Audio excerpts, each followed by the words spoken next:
आप देख रहे हैं आज की ताजा खबर। मैं हूं आपके साथ Jasprit Kaur.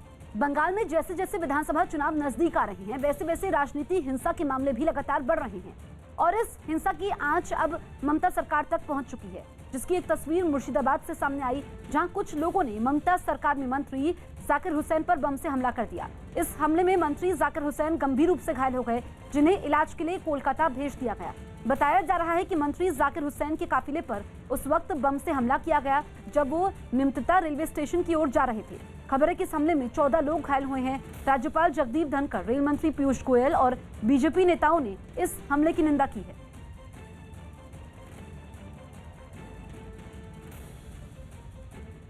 His condition is stable. दाहिना हाथ में और बाएं पैर में चोट पहुंचा, प्लास्टर है। His condition he is out of danger. ठीक है, थोड़ा सा दर्द है तो हो गई। बीजेपी नेता कैलाश विजयवर्गीय ने मंत्री जाकिर हुसैन पर हुए हमले की निंदा करते हुए ट्वीट किया, मैं टीएमसी के मंत्री जाकिर हुसैन पर मुर्शिदाबाद में निमतिता रेलवे स्टेशन पर बम से हुए हमले की कड़ी निंदा करता हूं। मैं घायलों के जल्द ठीक होने की प्रार्थना करता हूं। पश्चिम बंगाल के राज्यपाल ने भी मंत्री पर हुए हमले पर चिंता जाहिर की। उन्होंने ट्वीट किया, पश्चिम बंगाल के मंत्री जाकिर हुसैन पर मुर्शिदाबाद के निमतिता रेलवे स्टेशन पर हुआ हमला निंदनीय है। बढ़ती हिंसा पर चिंतित हूं, जिसकी लोकतंत्र में कोई जगह नहीं है। पश्चिम बंगाल पुलिस, गृह विभाग और मुख्यमंत्री दफ्तर कानून के मुताबिक इस पर जल्द कार्रवाई करे। रेल मंत्री पीयूष गोयल ने निमतिता रेलवे स्टेशन पर हुए बम हमले की निंदा की। उन्होंने ट्वीट किया, मैं पश्चिम बंगाल के निमतिता रेलवे स्टेशन पर हुए नृशंस बम हमले की निंदा करता हूं। मैं घायलों के जल्द ठीक होने के लिए प्रार्थना करता हूं। वहीं बीजेपी नेता राहुल सिन्हा ने मंत्री जाकिर हुसैन पर हुए हमले को टीएमसी की आपसी कलह बताने में देर नहीं लगाई। तृणमूल कांग्रेस का ये अंदरूनी मामला है और समय जब उनका खत्म हो रहा है, पैसा का भाग बंटवारा लेके ये सारे लड़ाई है। इसीलिए इसका जड़ कहाँ है वो ढूंढना चाहिए और जो लोग दोषी है उनको दंडित किया जाए। देश की आर्थिक राजधानी मुंबई एक बार फिर लॉकडाउन की तरफ बढ़ सकती है। मुंबई में कोरोना वायरस के मरीजों की गिनती में एक बार फिर तेजी दर्ज की गई, जिसके बाद सरकारी एजेंसियां सख्ती बरतने पर मजबूर हो गई। एक दिन पहले स्वास्थ्य मंत्री और आला अधिकारियों के साथ हुई बैठक में उद्धव ठाकरे ने साफ निर्देश दिया कि कोरोना के नियम कड़ाई से लागू करवाए, नहीं तो लॉकडाउन पर फिर विचार किया जा सकता है। लिहाजा अगले ही दिन लापरवाही बरत रहे लोगों को समझाने के लिए खुद मुंबई की मेयर सड़क पर उतर आई और मास्क न पहनने वालों या मास्क को नाक के नीचे सरकाने वालों को डांट लगाने लगी। कितना बार बोलना पड़ता है? मेयर किशोरी पेडनेकर ने रेलवे स्टेशनों पर लगी दुकानों पर पहुंचकर पहले लोगों को समझाया, फिर स्टेशन के बाहर की दुकानों पर भी मास्क न लगाने वालों को डांट लगाई। स्टेशन के बाहर सड़क किनारे फल और सब्जी बेचने वाले भी मेयर को देखकर होशियार हो गए। मास्क की जगह रुमाल लगाकर काम कर रहे लोगों को भी मेयर ने फटकार लगाई।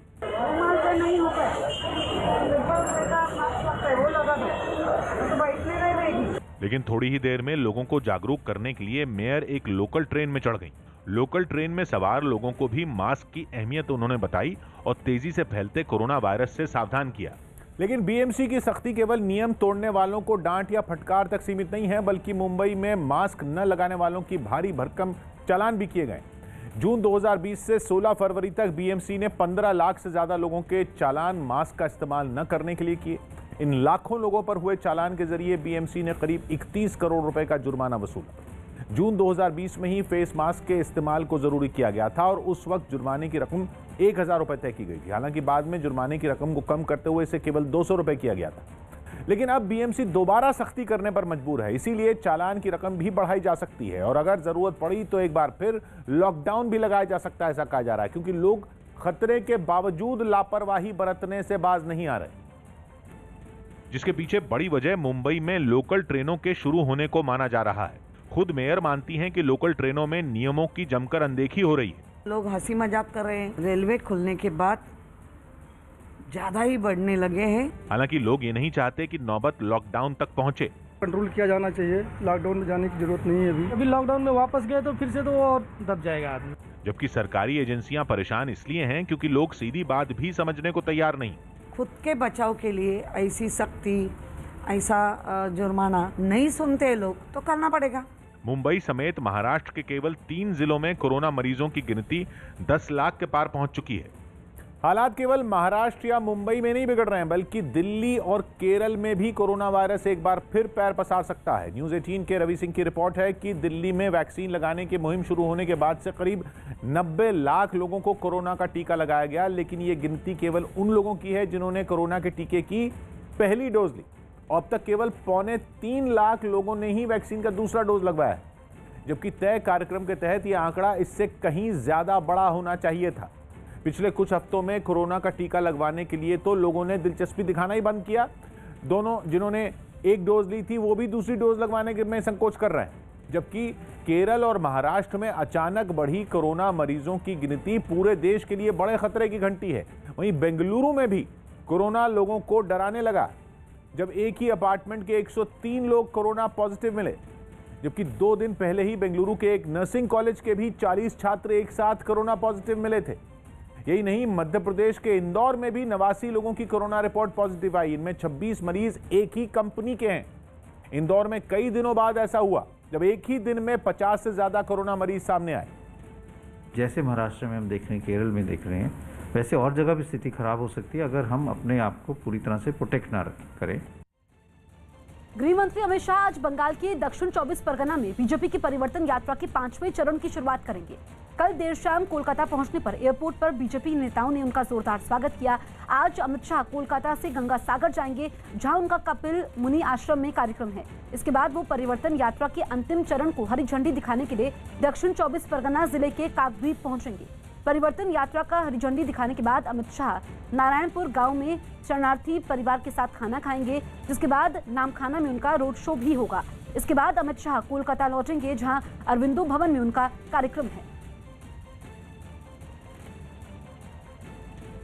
दिल्ली की जिन सीमाओं पर लंबे वक्त से किसानों का आंदोलन चल रहा है, उन जगहों पर किसानों की संख्या में कमी आने का दावा किया गया। दिल्ली हरियाणा का सिंघू बॉर्डर शुरुआत से ही किसान आंदोलन का केंद्र बना हुआ, लेकिन अब सिंघू बॉर्डर पर भी किसानों की तादाद में कमी देखने को मिली। वहां कुछ दुकानों के मालिकों ने दावा किया कि प्रदर्शनकारियों की संख्या कम होने का असर उनके कारोबार पर भी पड़ा है। कैसा चल रहा है इनका प्रोटेस्ट? अभी कितनी भीड़ आ रही है? भीड़ अभी कम है, अभी फिलहाल।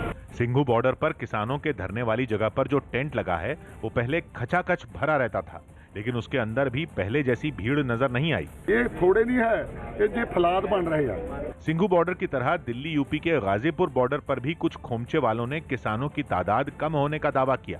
किसान है, जिस दिन ज्यादा हो जाते तो दिन ज्यादा होते, जिस दिन कम है तो कम होते। आजकल कैसी है? अभी कम है। ये दावा भी किया गया कि जो दुकानें कुछ रोज पहले तक अच्छी कमाई करती थीं, किसानों के कम होने से उनके कारोबार में काफी गिरावट आई। किसानों के आंदोलन में कम होने की वजह से इनका भी ये मानना है कि इनकी बिक्री में काफी फर्क पड़ा है। गाजीपुर बॉर्डर पर जो लोग रेहड़ी लगाकर सामान बेचते हैं, उन्होंने भी वहां प्रदर्शनकारियों की संख्या कम होने का दावा किया। अमित शाह की कोलकाता पहुंचने से ठीक पहले फूलबागान इलाके में टीएमसी और बीजेपी कार्यकर्ताओं के बीच हिंसक झड़प की खबर सामने आई। हाल ही में टीएमसी का दामन छोड़कर बीजेपी में शामिल हुए शुभेंदु अधिकारी ने आरोप लगाया कि टीएमसी के लोगों ने उन पर भी पत्थर फेंका। इस झड़प में बीजेपी के एक नेता शिवाजी सिंघा रॉय घायल हो गए, जिनका हाल जानने बीजेपी नेता कैलाश विजयवर्गीय अस्पताल पहुंचे। बीजेपी नेता शुभेंदु अधिकारी ने टीएमसी पर हमले का आरोप लगाया। उन्होंने ट्वीट किया, दक्षिण कोलकाता के बीजेपी जिला अध्यक्ष शिवाजी सिंघा रॉय पर हमले के बारे में जानकर दुखी हूं। उन पर रैली के ठीक बाद टीएमसी के गुंडों ने हमला किया। उन्हें अस्पताल में भर्ती करवाए जाने की तस्वीरें देखकर दुख हुआ और उनके जल्द ठीक होने की कामना करता हूं। बीजेपी आईटी सेल के प्रमुख अमित मालवीय ने बीजेपी नेताओं पर हुए हमले के लिए टीएमसी को निशाने पर लिया। उन्होंने ट्वीट किया, फूलबागान के पास टीएमसी के गुंडों ने बीजेपी नेताओं पर एक और जानलेवा हमला किया। इस बार ये हमला शुभेंदु अधिकारी, शांकु देव और शिवाजी सिंघा रॉय पर किया गया, जो हमले में गंभीर रूप से घायल हुए हैं। ममता बनर्जी पश्चिम बंगाल के लिए एक आपदा है, वहां कानून व्यवस्था बदहाल हो चुकी है। पश्चिम बंगाल बीजेपी के नेता अर्जुन सिंह ने शुभेंदु अधिकारी और दूसरे नेताओं पर हमले के लिए टीएमसी को निशाने पर लिया। उन्होंने ट्वीट किया, तृणमूल कांग्रेस अपनी आसन्न हार के डर से इतनी विचलित हो गई है कि उसके गुंडे बीजेपी के नेता शुभेंदु अधिकारी के जुलूस पर पथराव जैसी घृणित घटना को अंजाम दे रहे हैं। यही है ममता सरकार का लोकतंत्र। बीजेपी के कार्यकर्ता ऐसे हमलों से डरेंगे नहीं और मजबूती से लड़ेंगे। स्पेन के बार्सिलोना में रैपर पाब्लो हसेल की गिरफ्तारी के बाद हिंसक प्रदर्शन शुरू हो गया। रैपर पाब्लो हसेल को राजशाही का विरोध करने और आतंकियों की तारीफ में कसीदे पढ़ने के आरोप में गिरफ्तार किया गया, जिसके बाद उसके समर्थक आग बबूला हो गए और उसकी रिहाई की मांग पर उन्होंने पूरे शहर में तोड़फोड़ और आगजनी शुरू कर दी। सड़कों पर रखे कूड़ेदानों को वो एक जगह जमा कर उनमें आग लगाने लगे। चंद मिनटों में ही पूरा शहर सुलग उठा।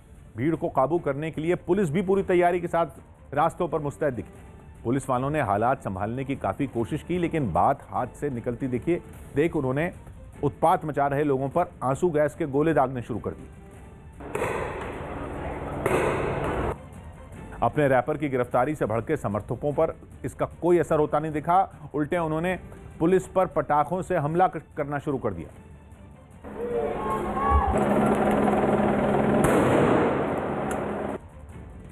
हिंसक प्रदर्शन कर रहे लोगों ने वहां के कई एटीएम में भी तोड़फोड़ की। एक जगह तो सड़क किनारे खड़ी कई मोटरसाइकिलों को उन्होंने बीच रास्ते पर गिरा दिया, जिसे वहां मौजूद पुलिस वाले उठाते दिखाई दिए।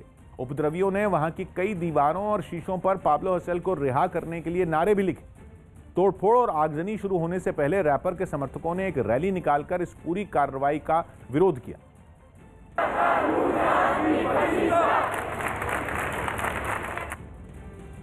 यह पूरा विवाद तब शुरू हुआ जब पुलिस रैपर पाब्लो हसेल को एक यूनिवर्सिटी के अंदर से गिरफ्तार कर अपने साथ ले गई। वो इस गिरफ्तारी से बचने के लिए यूनिवर्सिटी के अंदर अपने 50 समर्थकों के साथ भागकर छिप गया था। एक और मुर्शिदाबाद में निमतिता रेलवे स्टेशन पर ममता सरकार में मंत्री जाकिर हुसैन के काफिले पर बम से हमला किया गया। तो ही मुर्शिदाबाद के ही हिरहरपाड़ा इलाके से भी टीएमसी के एक कार्यकर्ता पर जानलेवा हमले की खबर सामने आई। न्यूज 18 की आशिका सिंह की खबर है कि चाय की दुकान पर बैठे टीएमसी के कार्यकर्ता को कुछ लोगों ने गोली मार दी। हमले में गंभीर रूप से घायल टीएमसी कार्यकर्ता को आनंद फानन में अस्पताल में भर्ती करवाया गया। टीएमसी ने कांग्रेस कार्यकर्ताओं पर इस हमले का आरोप लगाया है। इंग्लैंड के खिलाफ टेस्ट टीम में केएल राहुल की वापसी होगी।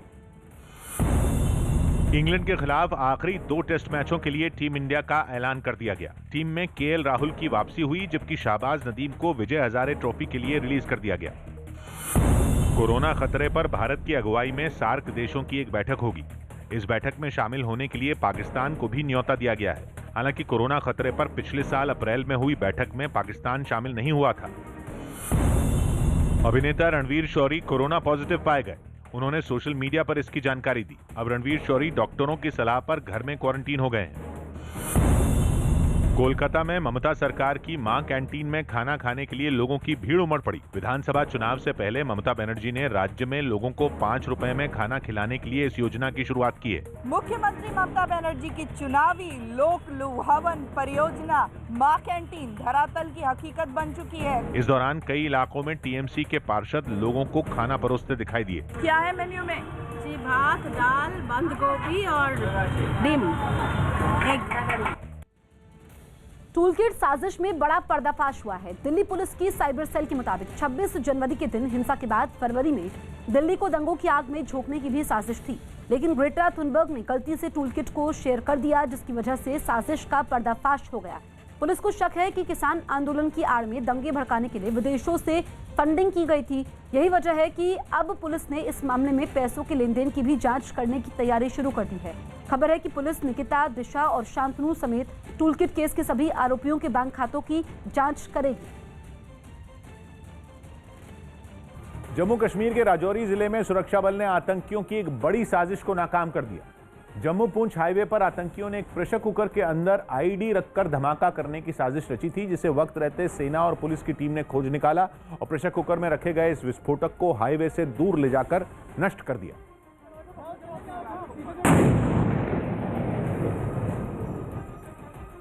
इसके बाद पूरे इलाके को घेरकर आतंकियों की तलाश शुरू कर दी गई। इस घटना की वजह से जम्मू पुंछ हाईवे को भी थोड़ी देर तक बंद करना पड़ा, जिसे बाद में कड़ी सुरक्षा के बीच खोल दिया गया। और इसके साथ ही जांच टीम इस बात का पता लगाने में जुट गई कि आतंकियों ने कहीं और तो इस तरह के बम नहीं छिपाए हैं, क्योंकि सुरक्षा बल को खुफिया जानकारी मिली है कि आतंकी संगठन लश्कर तैयबा ने घाटी को दहलाने की साजिश रची है और आईडी के जरिए जम्मू कश्मीर के कई इलाकों में धमाके करवाए जा सकते हैं। खबर है कि जम्मू के भीड़-भाड़ वाले इलाकों के साथ पठानकोट हाईवे समेत कई अहम रास्ते आतंकियों के निशाने पर हैं। इतना ही नहीं, सुरक्षा बल के जवानों के साथ पुलिस स्टेशन और सेना के कैंप पर भी आतंकियों की नजर है। यूपी के उन्नाव में उस वक्त हड़कंप मच गया जब 3 लड़कियां एक खेत में बेहोशी की हालत में मिली। बताया गया कि तीनों के हाथ पैर बंधे हुए थे। इन लड़कियों को इस हालत में देखकर आसपास के इलाकों में अफरा तफरी मच गई। फौरन पुलिस को सूचना दी गई। मौके पर पहुंची पुलिस ने तीनों लड़कियों को तुरंत अस्पताल पहुंचाया, लेकिन 2 लड़कियों की मौत हो गई जबकि एक लड़की को गंभीर हालत में कानपुर रेफर किया गया। बताया गया कि तीनों लड़कियां देर शाम चारा लेने के लिए खेत गई हुई थी, लेकिन जब काफी देर तक घर नहीं लौटी तो परिवार वालों ने उनकी तलाश शुरू की। इस बीच तीनों एक खेत में बेहोशी की हालत में मिली। घटना की गंभीरता को देखते हुए गांव में पुलिस वालों को तैनात कर दिया गया है। पूरे परिवार को तन से, मन से, धन से, हर तरीके से मदद करेंगे और जिन लोगों ने जास्ती की है, मुख्यमंत्री और प्रधानमंत्री से कहना चाहते हैं कि उसको तत्काल उनके खिलाफ कार्रवाई की जाए। इसमें प्रथम दृष्टया यही चीज़ें संज्ञान में आई है कि ये घास काटने के लिए गई थी और घर वालों ने ना मिलने पे ढूंढने पे ये वहाँ पे पाई गई और ये भी देखा गया है कि घटनास्थल पे काफ़ी झाग वगैरह पड़ा था और डॉक्टर के द्वारा भी प्रथम दृष्टया इसमें पॉइजनिंग के सिम्टम्स बताए गए हैं। अन्य सभी घटनास्थल पे उपस्थित लोगों के बयान दर्ज करके और जाँच की जा रही है, गहराई से जाँच की जा रही है। वसुंधरा राजे को 2023 के विधानसभा चुनाव के लिए मुख्यमंत्री उम्मीदवार घोषित करने की मांग पर राजस्थान बीजेपी में घमासान छिड़ गया। न्यूज़ 18 के भवानी सिंह की रिपोर्ट है कि इस मुद्दे पर वसुंधरा राजे तो चुप हैं, लेकिन उनके समर्थकों की मांग है कि अभी से ये ऐलान कर दिया जाए कि 2023 में वसुंधरा राजे बीजेपी की सीएम उम्मीदवार होंगी। इसके लिए उनके समर्थकों ने कोटा में एक चिंतन शिविर भी किया, जिसमें राजस्थान में हुए निकाय चुनाव में बीजेपी की हार का मुद्दा उठा। लेकिन बीजेपी के दूसरे गुट की राय अलग है। राजस्थान बीजेपी के प्रदेश अध्यक्ष सतीश पूनिया ने सीएम उम्मीदवार पर आखिरी निर्णय आला कमान पर छोड़ा, जबकि केंद्रीय मंत्री गजेंद्र शेखावत के मुताबिक अगले कुछ साल तक बीजेपी के मुख्यमंत्री उम्मीदवार के ऐलान की जरूरत ही नहीं है। खबर है कि एक दिन पहले कोटा में राजे समर्थकों के शक्ति प्रदर्शन के मुद्दे पर जेपी नड्डा ने वसुंधरा राजे को तलब किया था। राजस्थान में 4 विधानसभा सीटों पर उपचुनाव होने और सीएम पद पर अनमन ने केंद्रीय नेतृत्व की परेशानी बढ़ा दी। जम्मू कश्मीर पुलिस को उस समय एक बड़ी कामयाबी मिली जब पुलिस ने जम्मू एयरपोर्ट से एक आतंकी को गिरफ्तार कर लिया। आतंकी का नाम शेर अली है और वो पुंछ का रहने वाला है। शेर अली के पिता और बहन पहले से ही पुलिस हिरासत में हैं। आरोप है कि शेर अली पाकिस्तान के कब्जे वाले कश्मीर में बैठकर आतंकवादियों की भारत की सीमा में घुसपैठ करवाता था। पुलिस के मुताबिक शेर अली हथियारों की तस्करी में भी शामिल रहा है। ये भी आरोप है कि वो पीओके से हथियार भेजता था, जबकि उसके पिता और बहन इन हथियारों को दूसरी जगहों पर पहुंचाते थे। फाफ डू प्लेसी ने टेस्ट क्रिकेट से संन्यास का ऐलान कर दिया। दक्षिण अफ्रीकी टीम के पूर्व कप्तान फाफ डू प्लेसी ने टेस्ट क्रिकेट से संन्यास लेने का ऐलान कर दिया। उन्होंने अपने करियर में 69 टेस्ट मैच खेले और 40.02 की औसत से 4163 रन बनाए। अभी वो T20 वर्ल्ड कप पर ध्यान लगाना चाहते हैं और वनडे क्रिकेट भी खेलते रहेंगे। जोधपुर की सेंट्रल जेल में बंद आसाराम को तबीयत बिगड़ने के बाद अस्पताल में भर्ती करवाया गया। आसाराम को एक नाबालिग के यौन शोषण के मामले में आजीवन जेल की सजा सुनाई गई है। उत्तराखंड के CM Trivendra Singh Rawat Tehri lake festival में शामिल हुए। इस दौरान सीएम ने इस महोत्सव से पर्यटन को बढ़ावा मिलने का भरोसा जताया। 12 महीने पर्यटन की दृष्टि से यहाँ पर स्कोप है।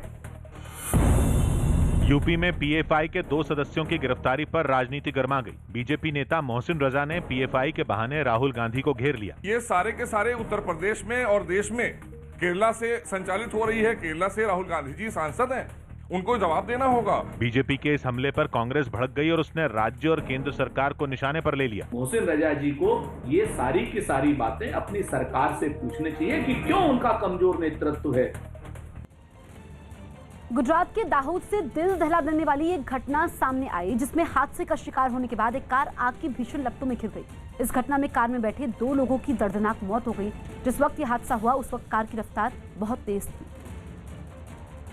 जिसकी वजह से उसकी सामान ढोने वाली एक गाड़ी से टक्कर हो गई और फिर उसमें आग लग गई। बताया गया कि कार में शराब भी रखी हुई थी, जिसकी वजह से आग तेजी से फैली। हादसे की जो तस्वीरें सामने आई उनमें एक तस्वीर में कार के अगले हिस्से से आग की भीषण लपटें निकलती दिखाई दी, जबकि उससे निकलने वाला काला धुआं आसपास के इलाके में फैलता नजर आया। वो एकदम काफी स्पीड में थी और दो लड़के थे, उनका एक्सीडेंट हो गया एक टेम्पो के साथ। इस बीच वहां कुछ लोग भी मौजूद रहे, लेकिन किसी ने भी आग बुझाने की कोशिश नहीं की। हादसे की जानकारी मिलने के बाद फायर ब्रिगेड की एक गाड़ी वहां पहुंची और फिर पानी की बौछार कर आग को बुझा दिया, लेकिन तब तक कार में बैठे दोनों लोगों की मौत हो चुकी थी।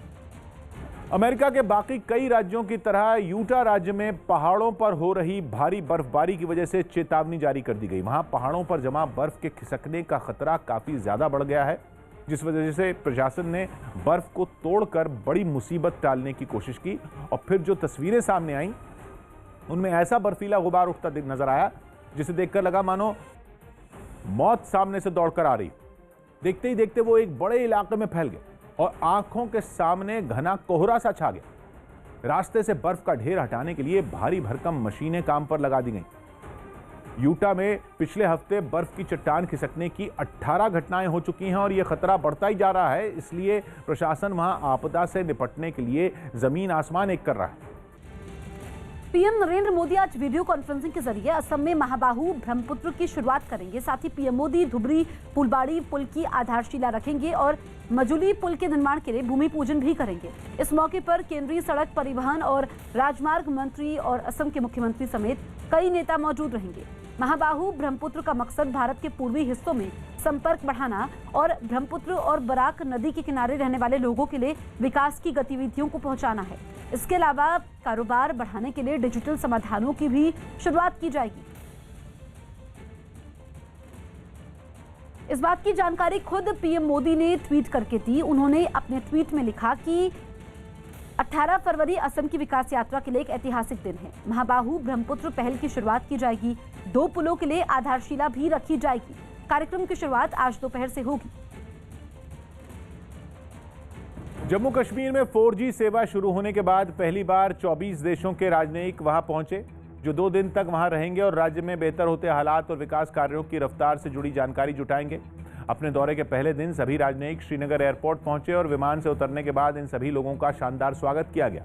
एयरपोर्ट पर उनके स्वागत के लिए पारंपरिक वेशभूषा में सजी धजी महिलाएं खड़ी दिखीं, जिन्होंने राजनयिकों पर फूल बरसाए और स्थानीय भाषा में गीत गाकर उनके आने पर खुशी जताई।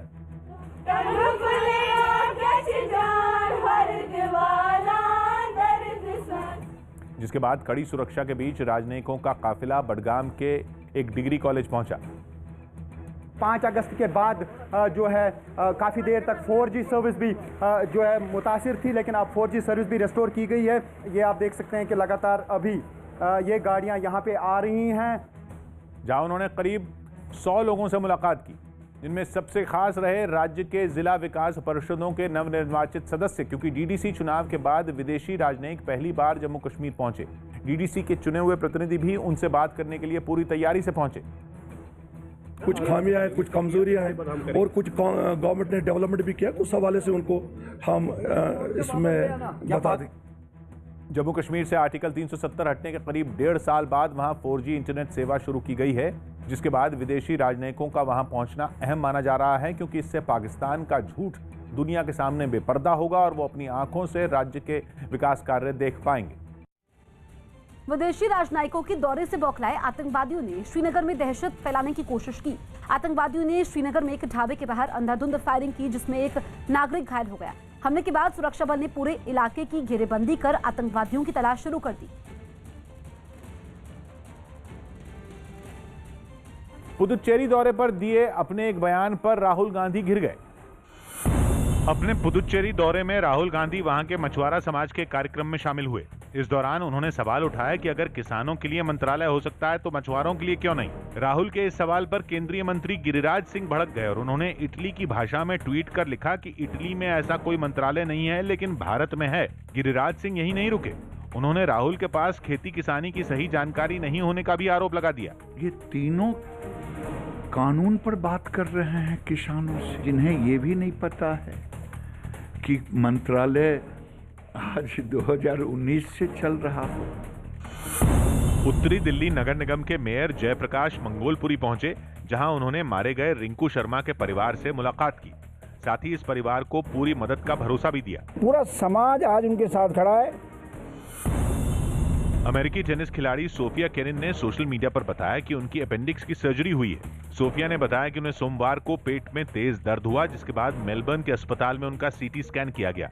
इसी जांच में ये सामने आया कि उन्हें अपेंडिक्स की सर्जरी करवानी पड़ेगी। पिछली बार की चैंपियन सोफिया हाल ही में ऑस्ट्रेलियन ओपन में हार कर बाहर हो गई थी। पश्चिम बंगाल के कूच बिहार में कुछ बीजेपी कार्यकर्ताओं ने प्रदर्शन किया। इन प्रदर्शनकारियों ने आरोप लगाया कि टीएमसी के कुछ कार्यकर्ताओं ने एक बीजेपी कार्यकर्ता की दुकान जला दी। प्रधानमंत्री मोदी ने तमिलनाडु में तेल और गैस से जुड़ी कई परियोजनाओं का शिलान्यास किया। खबर है कि इंग्लैंड क्रिकेट टीम के कप्तान जो रूट को मोइन अली से माफी मांगनी पड़ी। मोइन दूसरा टेस्ट खेलने के बाद इंग्लैंड चले गए। इसी पर जो रूट ने चेन्नई टेस्ट के बाद बयान दिया था कि मोइन देश लौटना चाहते हैं। इससे ये गलत संदेश गया कि मोइन टीम से खुद अलग हुए, जबकि हकीकत यह है कि मोइन इंग्लैंड के क्रिकेट बोर्ड की रोटेशन पॉलिसी की वजह से देश लौटे। आज दोपहर 3 बजे आईपीएल के 14वें सीजन के लिए खिलाड़ियों की नीलामी होगी। इस नीलामी में 2 युवा खिलाड़ियों पर सबकी नजरें होंगी। न्यूज 18 के अमृत आनंद की रिपोर्ट है कि इस बार जिन खिलाड़ियों का नाम नीलामी के समय लिया जाएगा उनमें सचिन तेंदुलकर के बेटे अर्जुन तेंदुलकर भी शामिल है। अर्जुन तेंदुलकर का नाम ऑलराउंडर खिलाड़ियों की लिस्ट में रखा गया है। अगर कोई टीम उनके लिए बोली लगाती है तो ये उनके आईपीएल करियर की शुरुआत होगी। जबकि दूसरा नाम मोहम्मद अजरुद्दीन का है। केरल के विकेटकीपर बल्लेबाज अजरुद्दीन ने हाल ही में सैयद मुश्ताक अली ट्रॉफी के मैच में 37 गेंदों पर शतक लगाया था। आईपीएल के 14वें सीजन के लिए कुल 292 खिलाड़ियों के लिए बोली लगेगी, जिनमें 164 भारतीय और 128 विदेशी खिलाड़ी होंगे। ग्रैंड मैक्सवेल, स्टीव स्मिथ और ऑरन फिंच जैसे बड़े खिलाड़ी भी इस लिस्ट में हैं, जिन्हें उनकी टीमों ने रिटेन नहीं किया, यानी टीम से बाहर कर दिया। दिल्ली में कांग्रेस से जुड़े छात्र संगठन एनएसयूआई के कार्यकर्ताओं ने दिशा रवि की गिरफ्तारी के विरोध में प्रदर्शन किया, जिसके बाद पुलिस ने उन्हें हिरासत में ले लिया। ये लोग एनएसयूआई के दफ्तर से संसद की तरफ बढ़े, लेकिन पुलिस ने पहले से ही उन्हें रोकने की तैयारी की थी और जैसे ही ये लोग हंगामा करने लगे उन्हें हिरासत में ले लिया गया। इससे पहले कई एनएसयूआई कार्यकर्ता उन बैरिकेड पर चढ़ गए जिन्हें पुलिस ने उन्हें रोकने के लिए लगाया था। ये लोग उन पर चढ़कर नारे लगाने लगे, जिसके बाद पुलिस वालों ने उन्हें जबरदस्ती वहां से उतारा और एक एक कर बस में बैठा दिया। एनएसयूआई के कार्यकर्ता जो दिशा रवि की रिहाई को लेकर प्रोटेस्ट कर रहे हैं, फिलहाल बैरिकेड पे चढ़ गए हैं। हालांकि इस दौरान एनएसयूआई कार्यकर्ता बवाल करने से बाज नहीं आए। हिरासत में लिए जाते समय उन्होंने पुलिस वालों को परेशान करने का कोई मौका नहीं छोड़ा, जिसकी वजह से कई कार्यकर्ताओं को खींचकर या धक्का देकर बस में बैठाना पड़ा। लेकिन इस दौरान भी वो लगातार नारे लगाते रहे।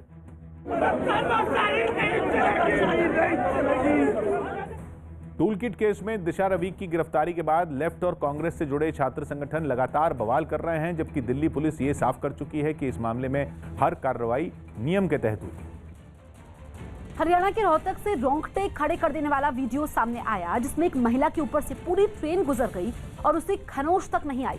ये घटना तब हुई जब वो महिला रेलवे फाटक पर खड़ी एक मालगाड़ी के नीचे से निकलने की कोशिश करने लगी, लेकिन उसकी जान पर तब बन आई जब अचानक ट्रेन चल पड़ी, जिसके बाद उस महिला ने समझदारी से काम लिया और वो जान बचाने के लिए पटरियों के बीच में लेट गई। ट्रेन रुकी थी, एक लेडीज उसके नीचे से निकल रही थी, अचानक ट्रेन चल पड़ी। इस बीच वहाँ कई लोग भी मौजूद रहे जो उसे उसी हालत में लेटे रहने के लिए बार बार कहते रहे, ताकि वो ट्रेन की चपेट में आने से बची रहे। महिला के ऊपर से ट्रेन गुजरती रही और वो उसी तरह पटरियों के बीच में लेटी रही। ट्रेन के गुजरने के बाद लोगों ने उसे उठाया, जिसके बाद वो वहाँ से निकल गई। मध्य प्रदेश के मुख्यमंत्री शिवराज सिंह चौहान सड़क हादसे में जान गंवाने वाले लोगों के परिवार वालों से मिलने पहुंचे। एक दिन पहले सीधी में हुए सड़क हादसे में अब तक 51 लोगों की मौत हो चुकी है, जिनके परिवार वालों से मिलने के लिए मुख्यमंत्री शिवराज सिंह चौहान वहां पहुंचे। सीएम को सामने देख हादसे में मारे गए लोगों के घर वाले भी फूट फूट कर रोने लगे। शिवराज सिंह चौहान भी जमीन पर बैठकर उन्हें दिलासा देते नजर आए।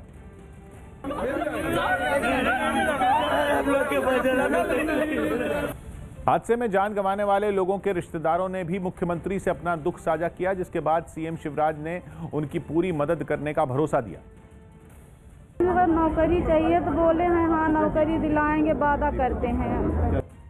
इस बीच लापरवाही से बस चलाने के आरोपी ड्राइवर को भी सतना से गिरफ्तार कर लिया गया। हालांकि उसने अपने ऊपर लगाए गए आरोपों से इनकार कर दिया। हम भी साथ में चले गए, फिर वहां जाने के बाद मेरे को खुद मालूम नहीं कि क्या कैसे हम निकले, कैसे क्या हुआ। सीधी में हुए सड़क हादसे में अब भी कई लोग लापता हैं, जिनकी तलाश के लिए लगातार सर्च ऑपरेशन चलाया जा रहा है। कृषि सुधार कानून वापस लेने की मांग पर अड़े किसान संगठनों ने आज रेल रोको आंदोलन का ऐलान किया है। किसान नेता राकेश टिकैत का दावा है कि दोपहर 12 बजे से 4 बजे के बीच ट्रेनों को रोका जाएगा। रेल रोको आंदोलन को देखते हुए पंजाब आने जाने वाली कुछ ट्रेनों को रद्द किया जा सकता है, जिसकी वजह से लोगों को परेशानी का सामना करना पड़ सकता है। हालांकि पुलिस और रेलवे ने आंदोलन से निपटने के लिए तैयारियां कर ली हैं। सिंगू, टिकरी और दूसरी हंगामे की आशंका वाली जगहों पर सुरक्षा बढ़ा दी गई है। इस वर्म होगा। कब से कब तक टाइम दिया? 12 से 3-4 बजे तक के करीब करेगा वो। जहाँ को रेल जा रही होगी वहीं होगा। गुजरात के पाटन से एक हैरान करने वाला वीडियो सामने आया है, जिसमें वहां दूल्हे के लिए लाई गई घोड़ी दूल्हे को लेकर भाग निकली। बारात निकलने से पहले घोड़ी से करतब करवाए जा रहे थे, लेकिन तभी वो भड़क उठी और दूल्हे को लेकर वहां से भागने लगी। इस घटना का एक वीडियो भी सामने आया, जिसमें वो दूल्हा पूरी शान के साथ घोड़ी पर सवार नजर आया। इस दौरान एक आदमी घोड़ी की लगाम थामे नीचे खड़ा था, जो घोड़ी से करतब करवा रहा था। घोड़ी भी बैंड बाजे की धुन पर थिरकती दिखाई दी। बारात निकलने की तैयारी पूरी हो चुकी थी। बाराती घोड़ी पर सवार दूल्हे के आगे डांस कर रहे थे, लेकिन तभी घोड़ी बेलगाम हो गई और दूल्हे को लेकर वहां से भागने लगी। घोड़ी को भागता देख सबके हाथ पांव फूल गए। बाराती नाचना छोड़ घोड़ी के पीछे दौड़ने लगे, लेकिन उसकी रफ्तार के आगे किसी की नहीं चली, जिसके बाद घोड़ी का बाइक से भी पीछा किया गया, लेकिन वो किसी के हाथ नहीं आई। दूल्हे को भी घुड़सवारी नहीं आती थी, ऐसे में उसका संतुलन बिगड़ गया और वो सड़क पर ही गिर पड़ा। हालांकि इस हादसे में उसे मामूली चोटें ही आईं। मानहानि मामले में पूर्व केंद्रीय मंत्री एमजे अकबर को कोर्ट से बड़ा झटका लगा है। न्यूज 18 के अमित सिंह की रिपोर्ट है कि दिल्ली की राउज एवेन्यू कोर्ट ने एमजे अकबर की तरफ से दायर आपराधिक मानहानि के मामले को खारिज कर दिया। साथ ही उस महिला पत्रकार को बड़ी राहत मिल गई, जिसने पूर्व केंद्रीय मंत्री पर यौन शोषण का आरोप लगाया था। कोर्ट ने अपने फैसले में माना कि इन आरोपों से एमजे अकबर की छवि को नुकसान पहुंचा है, लेकिन महिला अधिकारों का हवाला देते हुए कोर्ट ने इसे जायज भी माना। इस बीच कोर्ट ने रामायण में सीता और महाभारत में द्रौपदी का जिक्र कर महिलाओं के महत्व को समझाने की भी कोशिश की। हालांकि आरोप लगाने वाली महिला पत्रकार से 10,000 रुपए का मुचलका भी भरवाया गया। यौन शोषण के आरोप लगने के बाद एमजे अकबर ने 17 अक्टूबर 2018 को केंद्रीय मंत्री के पद से इस्तीफा दे दिया था। बिहार के पूर्व विधायक रामेश्वर चौरसिया ने एलजेपी छोड़ दी। बिहार में पूर्व विधायक रामेश्वर चौरसिया ने चिराग पासवान की एलजेपी से इस्तीफा दे दिया। वो पिछले साल बीजेपी छोड़कर एलजेपी में आए थे और विधानसभा चुनाव भी लड़ा था। कोलकाता में एक कार्यक्रम के दौरान बांग्ला अभिनेता यश दासगुप्ता बीजेपी में शामिल हो गए। यश टीएमसी सांसद नुसरत जहां के दोस्त भी हैं। मुंबई पुलिस ने ड्रग्स मामले में 5 आरोपियों को गिरफ्तार कर लिया। दावा है कि इन लोगों ने एनसीपी के एक नेता को फंसाने के लिए उसकी गाड़ी में ड्रग्स रखने की साजिश रची थी। हमारे यूनिट को जब ये इंट्रोगेशन में रिवील हुआ कि भाई ये एक कॉन्स्पिरेसी का पार्ट है। टूल किट मामले में घिरे शांतनु के परिवार ने महाराष्ट्र के बीड जिले के एसपी को एक खत लिखा। इस खत में शक जताया गया कि दिल्ली पुलिस ने बिना सर्च वारंट के शांतनु के घर पर छापेमारी की। हाँ क्या नहीं था मालूम नहीं, लेकिन उन्होंने दिखाया भी नहीं और बोला भी नहीं। हमने मांगा था। पश्चिम बंगाल के हुगली में प्रधानमंत्री नरेंद्र मोदी की सभा जिस डनलप मैदान में होगी, उसी मैदान में ममता बनर्जी ने भी सभा करने की घोषणा कर दी। 22 फरवरी को होने वाले पीएम के इस कार्यक्रम के लिए तैयारियां भी जोरों पर हैं। जो कर्मी लोग हैं तृणमूल से, अब सब लोग मोदी जी को फॉलो करेंगे। जबकि टीएमसी ने भी उसी मैदान में 24 फरवरी को ममता बनर्जी की रैली का ऐलान कर दिया। इसके साथ ही पार्टी नेता वहां हो रही तैयारियां देखने भी पहुंचे। हमारे मुख्यमंत्री जब समय देंगे, जब फिक्स करेंगे जिस जिले के लिए जो डेट, उसी डेट में होगा। अमित शाह के बंगाल दौरे से पहले बांग्ला सिनेमा के कई एक्टर बीजेपी में शामिल हो गए, जिनमें एक्टर यश दासगुप्ता भी एक रहे। बीजेपी के राष्ट्रीय महासचिव कैलाश विजयवर्गीय ने यश दासगुप्ता का पार्टी में स्वागत किया। यश दासगुप्ता को टीएमसी सांसद नुसरत जहां का करीबी माना जाता है।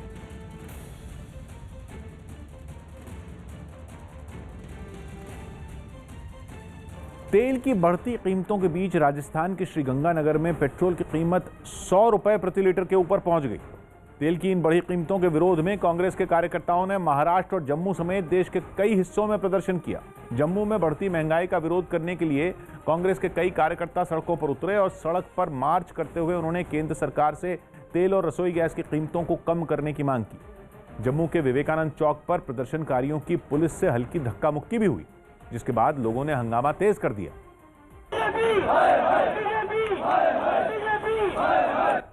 प्रदर्शनकारियों ने बहुत देर तक केंद्र सरकार के खिलाफ नारेबाजी की और फिर महंगाई के लिए सीधे प्रधानमंत्री पर हमला बोला।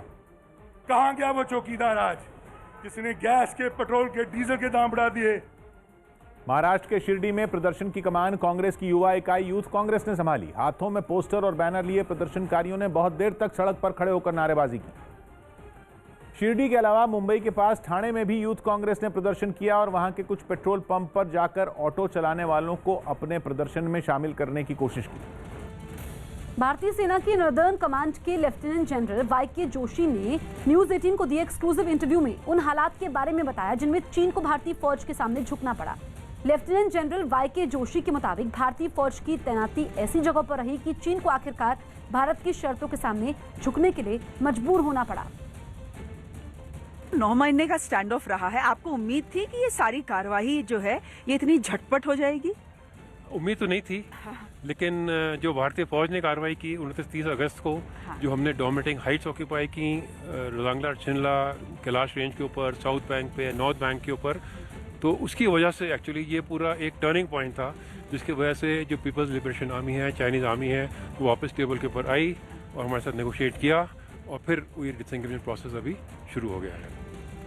दिल्ली पुलिस ने 26 जनवरी के दिन लाल किले में हुई हिंसा के मामले में मनिंदर सिंह नाम के एक आरोपी को गिरफ्तार कर लिया। इस आरोपी को दिल्ली के स्वरूप नगर इलाके से गिरफ्तार किया गया, जो 26 जनवरी के दिन लाल किले के अंदर तलवारें लहराता नजर आया था। लाल किले में हुई हिंसा के जो वीडियो वायरल हुए, उन्हीं के आधार पर मनिंदर की पहचान की गई और पुलिस ने उसे धर दबोचा। इस बीच दिल्ली पुलिस ने 26 जनवरी की हिंसा के कुछ नए वीडियो जारी किए, जिनमें सैकड़ों की भीड़ लाल किले में तैनात पुलिस पर हमला करती नजर आई। भीड़ में शामिल ज्यादातर लोगों के हाथों में डंडे नजर आए और वो बड़ी बेरहमी से पुलिस वालों पर हमला करते दिखे।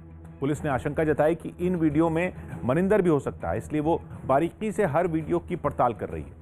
मनिंदर की गिरफ्तारी के बाद पुलिस ने उसके घर से 2 तलवारें बरामद करने का दावा भी किया। दीप सिद्धू और इकबाल सिंह पहले ही लाल किला हिंसा मामले में गिरफ्तार किए जा चुके हैं। रेल रोको आंदोलन के लिए रेलवे ने सुरक्षा बढ़ाने के निर्देश दिए। किसानों के सुबह से होने वाले रेल रोको आंदोलन पर रेलवे के अधिकारियों ने एक बैठक की। इस बैठक में रेल रोको आंदोलन के दौरान यात्रियों की सुरक्षा बढ़ाने और प्रदर्शनकारियों पर बारीकी से नजर रखने के निर्देश दिए गए। मुंबई में कुछ बीजेपी विधायकों ने उद्धव सरकार के खिलाफ प्रदर्शन किया और शहर की समस्याओं को उठाया। मुंबई के अंदर आक्रोश है। ऑस्ट्रेलिया की टेनिस खिलाड़ी ऐश बार्टी क्वार्टर फाइनल में हारकर ऑस्ट्रेलियन ओपन से बाहर हो गईं। केंद्र सरकार ने जुवेनाइल जस्टिस एक्ट में संशोधन को मंजूरी दे दी। इसके तहत देश भर में इस कानून का पालन करवाने का जिम्मा जिलों के डीएम को दे दिया जाएगा। अब केंद्र सरकार संसद में इससे जुड़ा बिल लेकर आएगी। दावा है कि इस बदलाव से देश भर में बाल सुधार गृह और अनाथ आश्रमों में रहने वाले बच्चों के साथ होने वाली बदसलूकी को रोका जा सकेगा। बच्चों के संरक्षण के दृष्टि से कुछ विशेष निर्णय लिए गए हैं। ऋषभ पंत ने टेस्ट रैंकिंग में भी इतिहास रच दिया। वो 715 अंकों के साथ 11वें नंबर पर पहुंच गए। ये पहली बार है जब किसी भारतीय विकेटकीपर बल्लेबाज ने 700 का आंकड़ा पार किया है। इससे पहले महेंद्र सिंह धोनी अपने करियर में सबसे ज्यादा 662 अंकों तक पहुंचे थे।